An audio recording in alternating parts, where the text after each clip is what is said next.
Halo, assalamualaikum. Waalaikumsalam warahmatullahi wabarakatuh. Iya, suara saya terdengar jelas di sana atau kecil atau ada gangguan? Terdengar, Pak. Jelas ya? Ya, Pak. Oke. Ya, selamat bergabung untuk yang sudah ada di link Zoom ini.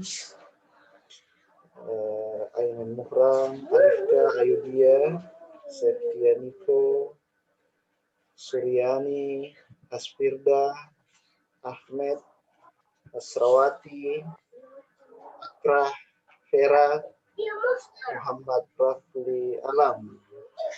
Ya, sudah ada 11 orang yang bergabung. Mohon diinformasikan untuk yang lain supaya segera bergabung dalam perkuliahan kita ini karena kita dibatasi oleh waktu. Jadi untuk yang bisa atau memungkinkan mengaktifkan videonya selama perkuliahan, saya akan sangat berterima kasih ya, kalau saya bisa diaktifkan videonya. Kalaupun misalnya ada gangguan jaringan, itu akan kentara, ya, akan kentara itu kalau tidak ada, kalau misalnya ada gangguan. Karena nanti kalau ada sesi pertanyaan pada saat perkuliahan ini, di sela-sela penjelasan materi, tentu saya akan memilih yang tidak mengaktifkan videonya untuk saya tanya. Karena kalau saya lihat videonya itu yakin bahwa ini orang memang sudah standby di depan kameranya selama perkuliahan. Yang menjadi pertanyaan adalah yang tidak mengaktifkan itu. Jadi, baiklah adik-adikku sekalian,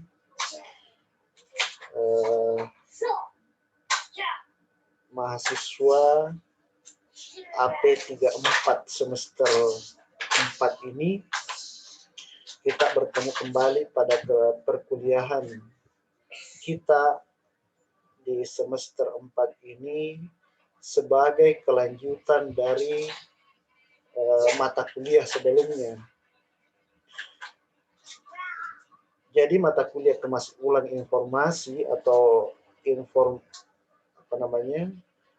packaging information itu adalah suatu lanjutan dari mata kuliah teknologi media informasi. Jadi begitu kita sudah tahu apa jenis-jenis yang termasuk ke dalam media informasi itu, apa yang termasuk ke dalam teknologi media informasi itu, maka kemudian yang perlu untuk kita lakukan selanjutnya adalah melakukan kemas ulang. Nah, di mata kuliah inilah kemas ulang informasi itu akan kita pelajari, akan kita bahas sedemikian rupa, namun sesederhana mungkin sesuai dengan apa yang kita butuhkan.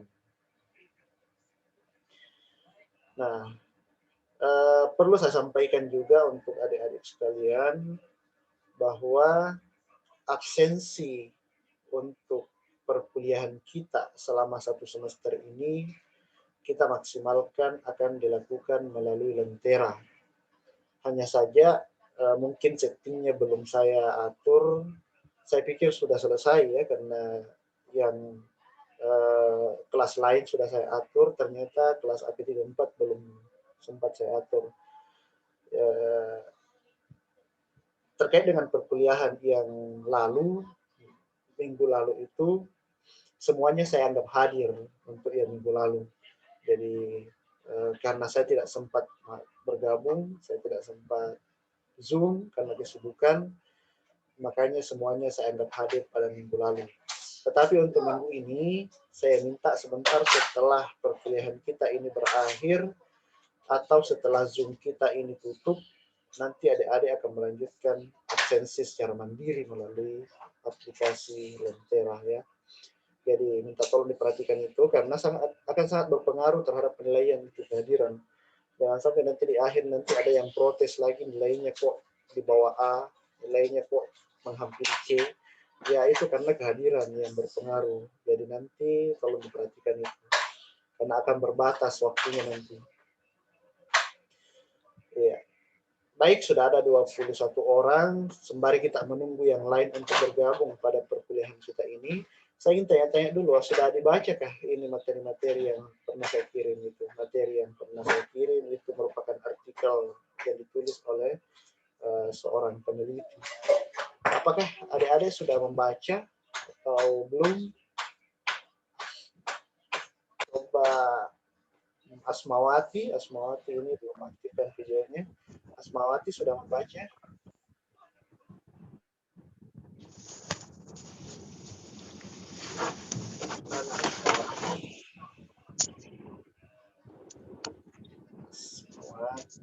Tidak diaktifkan. Tri Agustina, ini yang nyalakan. Jun Andriani bagaimana?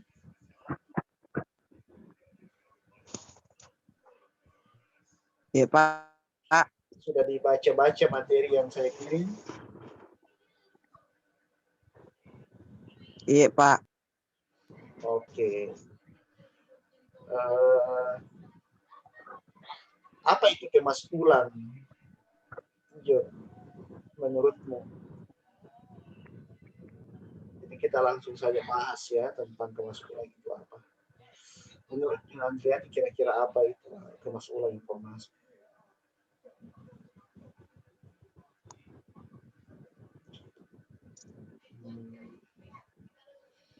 Siapa yang bisa? Saya Pak. Suhaidi yang bisa menjelaskan kemas ulang informasi itu. Nanti tidak usah absen di Lentera, nanti saya yang absenkan.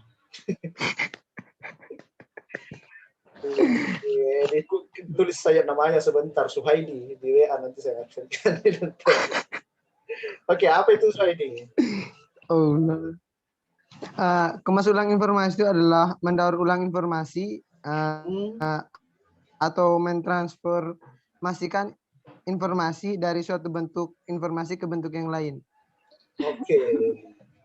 Jadi intinya menurut Suhaidi ini kemas ulang itu adalah mendaur ulang, atau sudah ada informasi sebelumnya tetapi diperbaiki lagi kemasannya tanpa mengurangi nilai-nilai isinya ya. Karena kalau kita ganti nilai isinya itu berarti kita sedang tidak melakukan kemas ulang, tetapi kita sedang mengganti informasi yang ada dengan informasi yang baru. Iya. Siapa lagi? Jadi Suhaidi ini tidak perlu absen di Lentera. Siapa? Hasrawati. Silakan. Oke, Suhaidi dan Hasrawati. Baik. Ya, silakan. Kemasulan informasi itu bisa dikatakan eh, mengemas kembali informasi yang lalu, atau bisa juga diubah bentuknya yang dari manual ke elektronik begitu Pak. Kemasulan informasi tanpa mengubah isinya. Nilai isinya ya. Oke, sama Ya, dengan yang disampaikan tadi oleh Suhaidi, tetapi Hasrawati ini lebih ke pemahaman secara individunya, secara diri sendiri ini. Dari Hasrawati sendiri ini kayaknya. Tapi memang betul, sudah tepat itu. Ya. Jadi gampang sebenarnya kalau kita mau mendefinisikan apa itu kemaskulan, tidak perlu membuka buku. Cukup kita ingat-ingat saja kemasan kemasan makanan itu, kita sudah ingat itu apa itu yang dibilang, yang dimaksud dengan kemaskulan informasi. Siapa lagi yang mau mendefinisikan menurut pemahaman sendiri apa itu kemaskulan? Ada lagi? Saya Pak. Iya, Asmawarni. Saya catat dulu. Saya, Pak. Asmawarni. Oke, Asmawarni. Ya.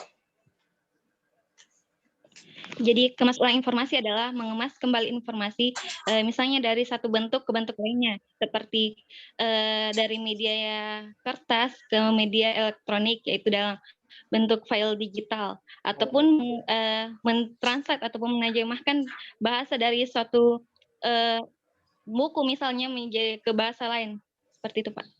Oke. Asmawarni. Oke, lengkap. Definisinya tadi sudah sangat tepat semua. Masih ada yang mau menambahkan? Silakan. Sudah ada 3 orang ini di awal perkuliahan yang berpartisipasi. Masih ada? Saya Pak. Muhammad Rafli Alam, ya? Alam. Ya Pak. Muhammad Rafli Alam. Oke. Silakan. Ya, kemasulan informasi adalah bentuk pengubahan informasi lebih secara atau lebih ke arah trendy atau kekinian. Jadi informasi diubah dari tanpa mengubah intisari dari informasi itu tersendiri. Jadi informasi itu dikemas dari zaman dahulu ke zaman sekarang agar kata-kata atau informasi yang dahulu tidak dipahami bisa kembali dipahami dan digunakan tanpa mengubah isi dari informasi tersebut. Sekian Pak. Oke. Saya rasa ini baru ya, baru definisi yang disampaikan oleh Muhammad Rafli Alam. Jadi mulai dari Suhaidi tadi sampai dengan Muhammad Rafli Alam ini masing-masing telah mendefinisikan kemaskulan informasi itu dengan caranya masing-masing dan dengan gaya penyampaian masing-masing. Semuanya itu betul.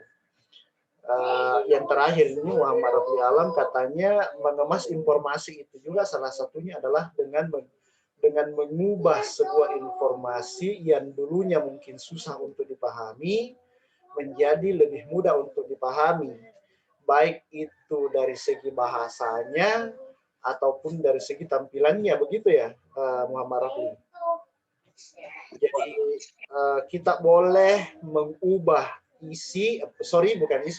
kita boleh mengubah struktur bahasa sebuah informasi itu selama isinya itu tidak kita rubah.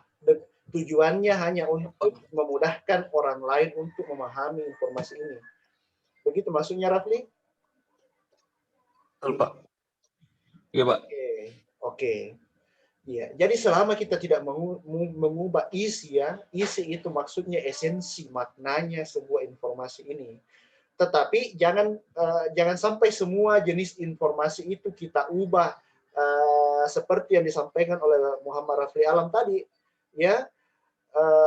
Apa yang disampaikan oleh Muhammad Rafli Alam tadi itu sangat benar, sangat betul, tetapi tidak semua jenis informasi itu bisa kita ubah sesuai dengan definisi tadi itu, ya, tidak semua. contoh misalnya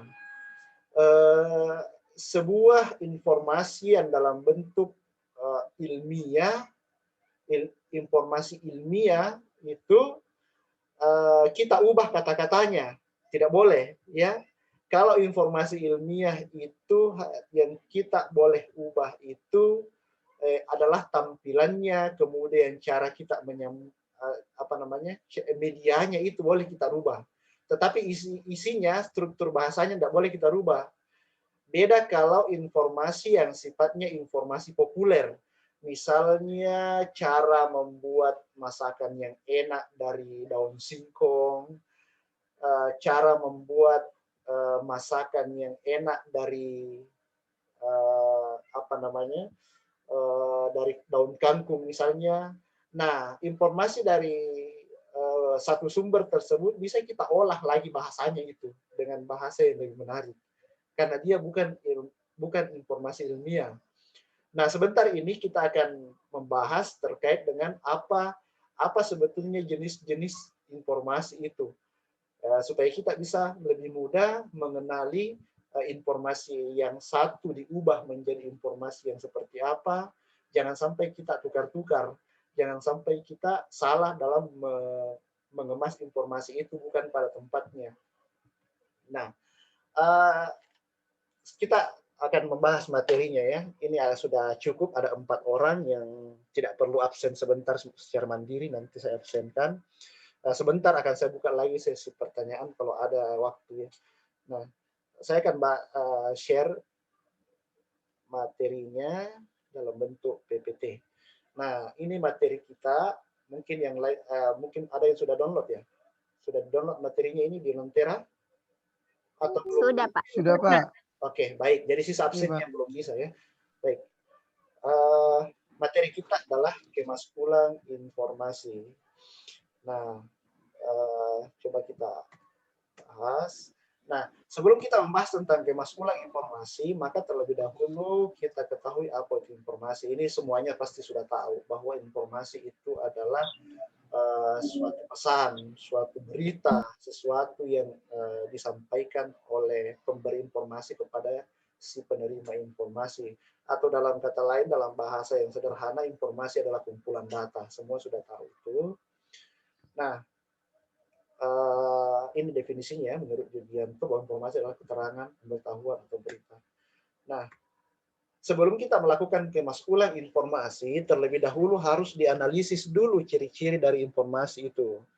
Nah, jadi informasi itu memiliki beberapa ciri-ciri. Nah, yang pertama itu, ciri yang pertama adalah informasi yang bersifat faktual versus analitik. Jadi kebalikannya. Jangan sampai kita mengemas sebuah informasi yang seharusnya kita bentuk informasi itu sebagai informasi yang faktual, ternyata informasi itu adalah informasi analitik. Ya. Begitupun sebaliknya, jangan sampai ada informasi yang bersifat faktual, nah kita kemas ulang dalam bentuk informasi yang sifatnya analitik. Jadi kita harus kenali dulu informasi itu ya ada ciri-cirinya faktual dan lawannya adalah analitik. Analitik ini bisa kita sebut juga dengan opini, ya. Jadi analisa itu sifatnya sifatnya subjektif ya, sifatnya bukan sesuatu yang pasti, hanya menganalisa saja. Ya, beda dengan faktual atau fakta. Kalau fakta lawannya opini, faktual lawannya analitik. Nah, informasi yang sifatnya faktual itu adalah sesuatu yang pasti, nyata, ya. Mungkin kita sering melihat berita-berita yang sudah pasti itu kejadiannya terjadi, sudah pasti pernah terjadi di suatu tempat. Nah, itu sifatnya faktual. Atau informasi yang sifatnya sudah lama sekali, tetapi itu adalah sebuah kenyataan. Itu sih namanya informasi yang faktual. Kalau analitik itu opini, ya, seseorang yang berpendapat mengomentari sesuatu, tapi analisisnya ini berdasar, analisisnya ini bukan analisa yang abal-abal ya, tetapi analisa yang didasari dengan pemikiran-pemikiran yang logis. Nah, ini analitik dan perlu untuk disampaikan ulang. Nah, inilah yang saya sampaikan tadi bahwa informasi yang bersifat analitik ini juga bisa kita ganti redaksi bahasanya, apalagi tampilannya bisa kita ganti. Bagaimana supaya bisa lebih menarik? Nah, ada suatu fakta ada suatu opini yang menarik, pendapat orang, kita satukan dalam satu kemasan, kemudian kita menyimpulkan di situ.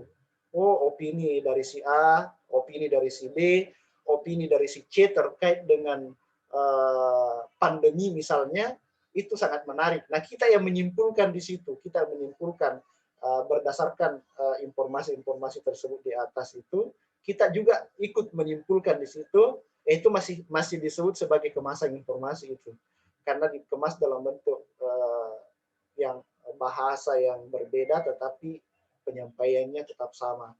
Nah, itu tetap bisa kita gunakan sebagai kemas ulang informasi. Nah, yang kedua adalah ada informasi yang sifatnya objektif dan ada juga informasi yang sifatnya subjektif. Nah, informasi yang sifatnya objektif itu adalah informasi yang tidak bertele-tele. Artinya kalau mengatakan sesuatu itu berarti persis apa yang sesuai dengan kondisi yang sesungguhnya. Misalnya kalau saya bilang Asmawarni, jangan ya Asmawarni, tahu yang lain mau. Saya cari-cari dulu siapa ini. Kalau saya bilang Aditya itu gagah. Itu informasi yang objektif atau subjektif?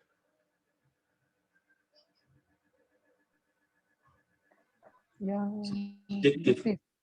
Ya? Subjektif, Pak. Subjektif. Sudah pasti subjektif. Karena bisa Ya, saja. karena menganalisa. Iya. Karena bisa saja. Subjektif, Pak. Ya, bisa saja saya bilang Aditya itu gagah. Ternyata menurut Andi Gilang, tidak Pak, Aditya itu tidak gagah, ya. Aditya yang bilang Aditya. Saya tanya lagi Sarman guru. Saya tanya Sarman, Aditya itu gagah atau tidak? Dia bilang biasa-biasa aja Pak. Pas saya tanya Hasrawati, saya bilang, gagah tahu apa itu Aditya.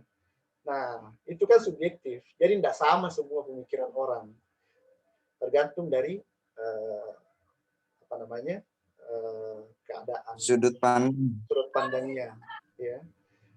Tapi kalau saya bilang Aditya itu baik, kira-kira masih objektif atau sudah masih subjektif atau sudah objektif itu? Masih subjektif, Pak. Masih subjektif. Oke. Kalau saya bilang Aditya itu cerdas, masih subjektif. Karena bisa saja ada yang lain yang mengatakan tidak, biasa-biasa nih. Ya. Tapi kalau saya bilang Aditya itu adalah mahasiswa ilmu perpustakaan, maka itu adalah objektif. Jadi itulah lawannya. Atau Aditya ini kelahiran berapa Aditya? 2000 Pak. Tahun 2000. Tahun 2000 berarti umurnya sekarang 21 ya? Iya Pak. Oke. Kalau saya bilang umurnya Aditya itu 21, maka itu juga adalah objektif. Ya. Jadi informasi-informasi yang sifatnya objektif maupun subjektif itu tidak boleh kita balik-balik dalam kemas ulangnya. Kemas ulang informasi yang sifatnya objektif, ya kita kemas juga dalam bentuk yang kita sampaikan di situ bahwa informasi ini adalah suatu informasi yang objektif. Jadi tidak perlu lagi dianalisa atau dicari tahu kebenarannya, benar apa tidak. Nah, kalau subjektif, kita sampaikan juga dalam kemas ulang informasi itu bahwa informasi ini sifatnya subjektif. Perlu untuk dikaji, perlu untuk dibuktikan, dan dia sifatnya apa? Dia sifatnya subjektif. Itu bisa berubah-ubah relatif. Nah, yang ketiga, ciri-ciri informasi itu adalah informasi terkini dan informasi historis. Nah, informasi yang terkini, kalau informasi itu masih baru, masih tren, masih viral, berarti itu informasi yang terkini. Ya. Informasi historis itu sifatnya adalah sejarah, bersifat suatu kejadian yang pernah terjadi, sebuah kejadian yang penting. Nah, yang keempat adalah informasi ilmiah dan atau versus informasi populer. Nah, disinilah perbedaannya. Kalau informasi ilmiah itu adalah sebuah informasi yang agak mendalam, kemudian melalui suatu uji coba, melalui suatu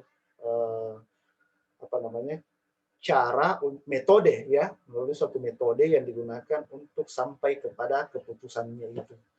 Jadi informasi ilmiah itu contohnya adalah skripsi, tesis, proceeding, makalah, ya, buku non fiksi, ya, non fiksi. Itu semua adalah jenis informasi yang sifatnya ilmiah. Sebaliknya informasi populer itu seperti yang saya kasih contoh tadi, misalnya tentang resep makanan, tentang tata cara diet misalnya, tentang cara menjaga pola hidup sehat, itu semua kan informasi-informasi yang sifatnya populer. Nah, informasi populer ini biasanya banyak yang cari, ya, banyak yang ingin membaca itu, tetapi sayangnya terlalu banyak pilihan, ya, terlalu banyak pilihan. Nah, itu bisa kita gabungkan dalam satu kemasan, misalnya tentang diet misalnya, tips diet golongan darah A.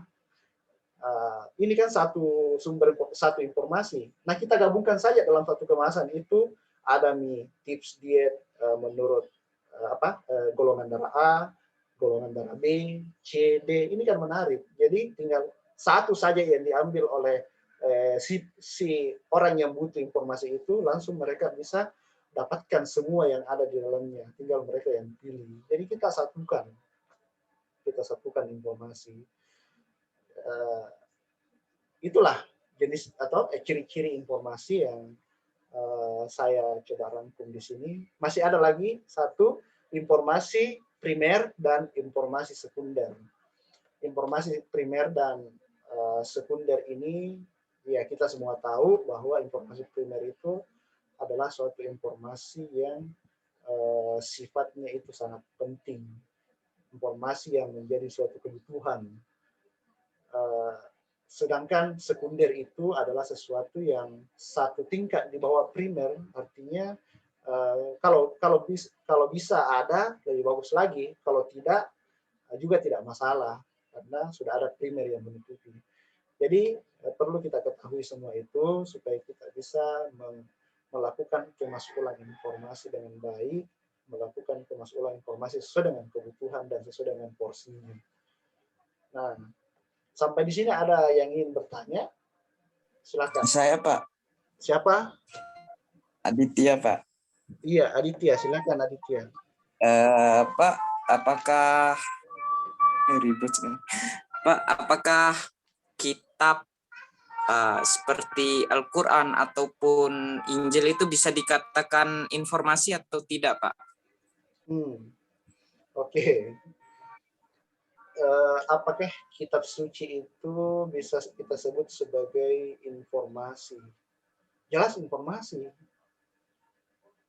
Informasi. Selanjutnya. Oh iya. Pertanyaan sebentar, Pak. Masih bersambung, Pak. Iya, saya tahu bersambungin, makanya kesempatan lagi. Berarti bisa dilakukan kemas ulang, Pak, ya? terhadap Oh, oke. kitab suci tersebut. Oke. Bisa. Ya Pak. Karena begini Pak. Ya karena di dalam Injil itu ada perjanjian lama dan perjanjian baru, yang mana perjanjian baru itu disesuaikan dengan konsep daripada zaman sekarang Pak, begitu. Oke. Gitu Pak. Iya. Pertanyaannya Aditya ini menjurus ke agama ya. Nah, kalau Iya, Pak. Injil itu kan tergantung dari keimanannya orang kan. Kalau kita berbicara Injil ya kita tidak yakini. Jadi Iya. kalau menurut kita ya boleh saja diapakan saja, terserah mau mereka. Di ranah informasinya Pak. Oh, oke, di ranah informasinya. Oke, informasinya, iya Pak. Oke. Kalau ada perbedaan ya, kalau Al-Quran menurut keyakinan kita itu boleh saja kita melakukan kemasulan informasi terhadap Al-Quran. Nah sekarang sudah banyak kemasulan informasi, sudah banyak kemasulan Al-Quran itu yang kita lihat di HP kita, ada aplikasinya, itu kan hasil kemasulan gitu. Dijadikan PDF, itu kemasulan informasi Al-Quran. Ya, tetapi lagi-lagi saya katakan isinya tidak boleh kita rubah, sama tadi yang didefinisikan oleh Muhammad Rafli tadi itu kan tidak semua informasi itu bisa kita ubah secara struktur bahasa, termasuk Al-Quran ini boleh saja kita kemas ulang, tetapi isi dan juga redaksi bahasanya tidak boleh kita rubah. Nah, berbeda dengan Injil. Injil itu menurut keyakinan penganut Kristiani ya boleh saja mereka rubah sesuai dengan hasil kongresnya ya, hasil konsili Nicea yang beberapa abad yang lalu dilakukan di Roma itu. Jadi mereka mengubah isinya itu sesuai dengan apa yang diinginkan oleh Kaisar Romawi pada saat itu, disesuaikan ya. Jadi kalau menurut kita Islam ya tidak boleh kita ubah isinya Al-Quran, tetapi kemas ulang dalam bentuk modelnya itu, medianya itu sangat-sangat boleh selama itu bisa digunakan dengan baik ya. Kalau kemas ulang Al-Quran ditulis di dinding, di tembok, saya rasa mungkin etikanya enggak bagus ya kalau misalnya ya kita sembarang menulis di tembok yang notabene-nya ya identik dengan tidak bersih misalnya, ya tidak boleh ya. Kita ini kembali ke etika dalam melakukan suatu kegiatan ya. Jadi kalau Pak kemas ulang tafsirnya Pak, tafsirnya. Oh, tafsirnya. Tafsir Iya, Pak. Tafsir itu kan sifatnya subjektif ya. Jadi beda, Al-Quran itu objektifnya dan tafsir itu subjektifnya. Al-Quran itu faktualnya dan tafsir itu analitiknya. Faktualnya itu adalah Al-Quran, sedangkan analitiknya adalah tafsir. Nah, bisa juga kita katakan bahwa informasi primernya itu adalah Al-Quran, sedangkan informasi sekundernya adalah tafsir. Nah, tafsir itu bisa kita ubah redaksi bahasanya, bisa kita ubah kemas ulangnya, tetapi tetap dicantumkan di situ itu dari siapa, kita kutip dari siapa, kemudian bisa juga kita padukan pendapat siapa di situ dengan yang membicarakan tentang suatu hukum yang sama. Nah, bisa saja kita lakukan seperti itu. Pustakawan itu bebas, ya. Pustakawan itu bebas melakukan inovasi selama masih dalam batasan-batasan kode etik pustakawan. Gitu. Jadi tafsir boleh kita ubah. Itu tafsir itu kan dari manusia, ya, dari manusia. Jadi bisa saja. Makanya banyak mazhab yang muncul karena itu adalah hasil dari perbedaan tafsir itu. Ya. Objeknya sama tetapi subjeknya yang berbeda. Gitu Aditya ya. Masih ada tambahannya? Iya Pak. Ya paham Pak, sudah Oke. antara subjek. Oke, jadi Aditya juga tidak perlu absen sendiri mandiri. Begitu selesai perkuliahan ini sudah ya, nanti saya absenkan. Siapa lagi? Masih ada? Oke, kalau tidak ada lagi kita lanjut. Zoom ini berakhir 5 menit lagi ya. Saya belum sempat beli Zoom. Tapi Pak, banyak teman-teman yang nggak bisa masuk Zoom, Pak. Oh, banyak yang tidak bisa masuk. Nanti disampaikan saja, yang tidak bisa masuk itu download saja materinya, dibaca baik-baik, dipahami baik-baik. Kalau ada yang tidak ditahu di situ, di WA saja, ditanyakan saja melalui grup nanti ya. Jadi saya tetap membuka sesi pertanyaan nanti melalui grup sampai dengan berakhirnya perkuliahan kita ini di pukul 15.30 ya kalau saya tidak salah. Jadi tetap saya akan jawab kalau pertanyaan. Yang penting absen sebentar. Kalau selesai perkuliahan ini saya buka absensinya, saya akan informasikan melalui grup. Nanti adik-adik semua absen cepat ya, karena waktunya itu kalau saya buka 1 jam saja waktunya itu. Begitu berakhir itu tidak bisa lagi absen, jadi terhitung alfa. Ya. Kelebihannya kalau kalian ikut Zoom ini, ikut perkuliahan ini, kalian bisa bertanya secara langsung, kalian bisa bertatap muka secara langsung, baku lihat lagi sama teman-temannya. Oh, sehat gizi Ani di sana, sehat gizi. Ya, jadi kita akan lanjutkan melalui WA setelah ini, setelah habis ini. Masih ada pertanyaan? Jadi slide-nya sebenarnya panjang ya, tetapi adik-adik bisa baca-baca sendiri. Nanti kalau ada yang mau ditanyakan saja.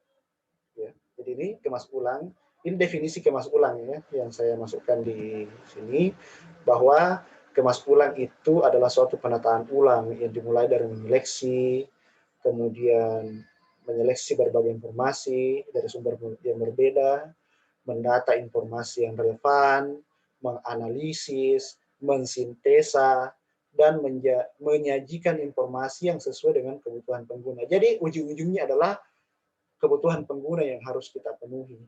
Ujung-ujungnya itu. Jadi kalau kita sudah merasa membuat suatu kemasan olah informasi, lantas kita sudah promosikan sedemikian rupa, kita publikasikan sedemikian rupa, tetapi ternyata tidak ada yang berminat, artinya kemas ulang itu tidak berhasil. Artinya dari analisis kebutuhannya ada kesalahan, maka diubah, makanya diperbaiki kembali. Makanya setelah setelah informasi itu dipublikasikan, dilaunchingkan, kita evaluasi seberapa besar tingkat keterpakaiannya ini informasi. Kalau ternyata animo masyarakat itu tinggi terhadap informasi yang kita buat itu, maka perlu kita pertahankan dan kita kembangkan lagi. Kalau sekiranya tidak, maka informasi itu kita ubah ya menjadi bentuk yang lain yang dirasa sesuai dengan kebutuhan. Karena memang tugasnya pustakawan itu ya, tugasnya pustakawan itu bagaimana caranya memenuhi kehausan informasi para pengguna masyarakat. Oke, ada pertanyaan? Iya. Kalau tidak, ya silakan. Ada? Saya Pak, sekali Pak. Boleh Pak. Silakan, Sekali. langsung. Saya kurang dari 1 menit ya. Oh iya Pak, kalau kemas ulang yang berkaitan dengan video Pak, Oh, ada. Maksudnya video yang dikemas ulang atau hasilnya menjadi video? Enggak Pak, misalnya begini, ada seseorang yang mengemas ulang video Pak, lalu diupload Pak, kan itu merupakan hoax Pak. Jadi banyak dari masyarakat itu yang kemakan hoax saat-saat ini Pak. Akibat daripada kemas ulang video itu Pak. Sehingga banyak video yang beredar, padahal video itu 4 tahun yang lalu begitu Pak, misalnya. Oh, tidak sesuai dengan waktunya. Makanya itu dikemas ulang tidak memperhatikan informasi terkini atau historis. Nah, itu kan dilakukan oleh yang bukan pustakawan. Kalau pustakawan itu tidak akan seperti itu. Ya. Jadi Iya, Pak. sesuaikan apakah ini informasi terkini, kemas sesuai dengan konsep terkini. Informasi historis, sampaikan bahwa informasi adalah historis. Jadi pustakawan tidak seperti itu. Itu orang-orang yang bukan pustakawan. Itu makanya menjadi tugas pustakawan juga, tugas Pak. pustakawan meluruskan itu. Ya. Iya,